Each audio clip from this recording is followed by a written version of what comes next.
I'd rather have Jesus than silver or gold. I'd rather be his than have riches untold. I'd rather have Jesus than houses or land. Yes, I'd rather be led by his nail-pierced hand than to be the king of a vast domain and be held in sin's dread sway. I'd rather have Jesus than anything this world affords today.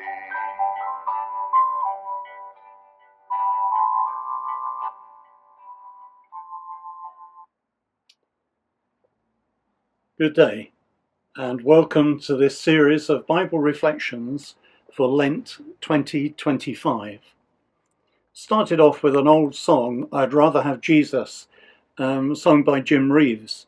It used to be in the Mission Praise hymn book. I don't know whether it still is. I'll have to look it up sometime. But I thought it might be relevant this year to have a brief look at the New Testament book of 1 Peter. Relevant because the book is addressed to people who are suffering and whose suffering is likely to increase. It's probable that Peter is writing before Rome is burnt and the very cruel persecutions that Nero introduces. What these people face is abuse by employers, lack of opportunity, exclusion from the synagogue, and so on. Now, we've all experienced suffering in some form. Perhaps we've lost someone close to our heart, parents, siblings, or worse, a life partner or even a child. But it's not only through our closest relationships that we suffer. It might be through poverty, or the loss of home, or the loss of job, or ill health. Then there are more subtle ways of suffering as well, such as the dashing of our hopes and our dreams, or the frustration of not being able to obtain the recognition we feel is our due, either in our occupation or our social life. Perhaps you may have seen the television drama based on the Austen sisters. It's full of frustrated ambition.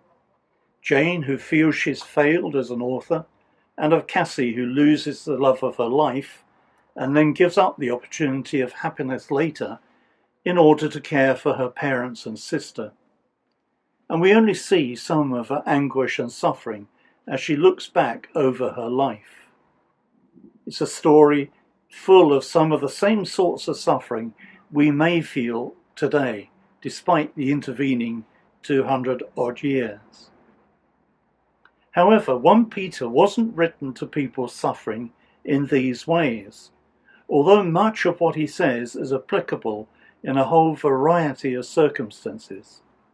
Peter was, in fact, writing to people who were suffering for their faith.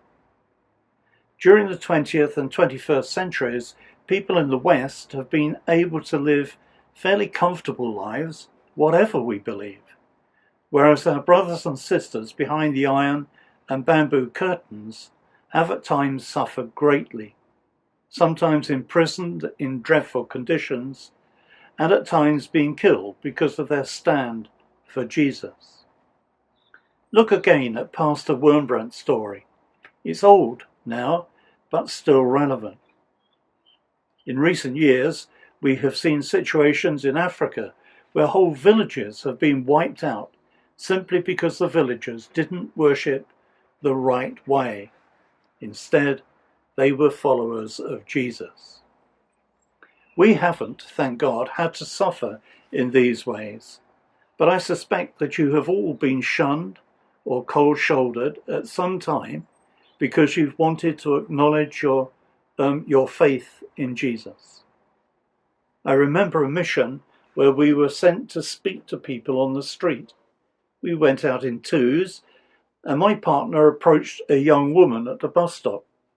Her response was along the lines of, "I don't want to hear about that old rubbish." Although, as I remember, she used far more colourful language. To have what you deeply believe and hold true rubbished is hurtful, and it makes us cautious about speaking up. In 1 Peter 3:14 we read, "But even if you should suffer for righteousness' sake, you will be blessed. So have no fear of them, nor be troubled." These are words that we should commit to heart and to remember constantly. It seems that today people are happy to hear about Buddha or Islam, or to take on New Age philosophies, or they may just prefer to stay away from religious thought altogether, rather than look at the claims of Jesus Christ. And so they reject our approaches, often in hurtful ways that cause us some suffering. So the book of 1 Peter is relevant for us as it was for those first century Christians. Despite being depressing so far, this is not a depressing book. It's full of hope as well as good advice.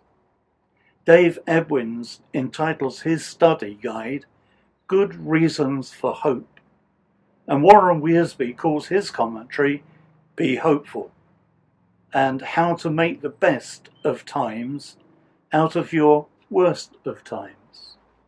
And he goes on in his preface to say, "The future is still as bright as the promises of God, so be hopeful." So Peter, seeing that there is going to be a time of fiery trial, sets out to prepare the people of Asia Minor to face whatever is in store for them in the future, whilst bringing them a new sense of hope and security in Christ. I'm indebted to each of the commentators mentioned, as well as Edmund Clowney for his wisdom in the book The Message of 1 Peter. As over the next few weeks I shall be dipping into each of these books in the hope that we can make it a rewarding reflection. My hope is that we will all be better prepared to take on the commission of Christ, having developed broader spiritual shoulders that can withstand criticism and shrug off the suffering it may bring. So don't be depressed, but be full of hope. Next time we will look a bit closer at the author before tackling the main parts of the text, because Peter is a fascinating character who, like us, has his ups and downs. So until then, may God bless you all.